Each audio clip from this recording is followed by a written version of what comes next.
আমার কিছু বোনেরা এখানে আছে যাদের রমজান মাসে ওদের রোজা ভেঙে গেছে, হয়তো বা 7টা বা 10টা এরকম। 10টা রোজা ভাঙছে, কিন্তু উনারা এখন বলতেছে শাওয়াল মাসের রোজা তো 6টা, এটার টাইম অনেক কম। ওরা আগে শাওয়াল মাসের রোজা রাখে, পরে ওরা ফরজ রোজা যেগুলো ভেঙে গেছে ওগুলা রাখতে চায়। এটা কতটুকু উত্তম? মাসলা ইখতিলাফে মাসলা, এই ক্ষেত্রে ওলামাদের দুটো মত রয়েছে।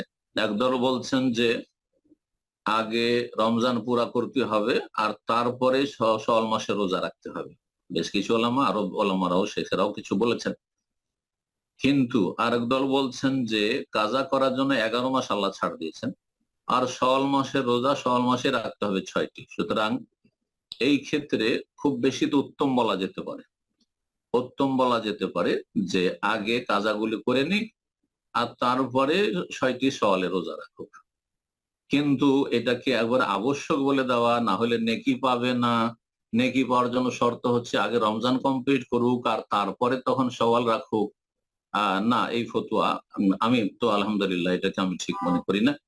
যদিও বড় বড় শেখেরা এই ক্ষেত্রে ফতুয়া দিয়েছেন, মানুষের ভুল হতে পারে। দুই দিকে ওলামাদের ইখতিলাফ রয়েছে, আর একদল যেটা বললাম সেটা বলেছেন। তো আমি মনে করি আলহামদুলিল্লাহ এই ক্ষেত্রে যে আল্লাহ ছাড় দিয়েছেন কাজা করার ক্ষেত্রে 11 মাস, 11 মাসের ছাড় কবুল করুন না। আর এই 6টি রোজা অনেকের জন্য 6টা আর তার সাথে 10টা 16টি রোজা রাখা মুশকিল, তাহলে কি করবে সে? জি। তো এই জন্য খুব বেশি তো উত্তম বলবো, আমরা বলবো উত্তম হচ্ছে রমজান মাসের কাজাগুলো করে নেন আর তারপরে শাওয়াল মাসের 6টি রোজা রাখুন।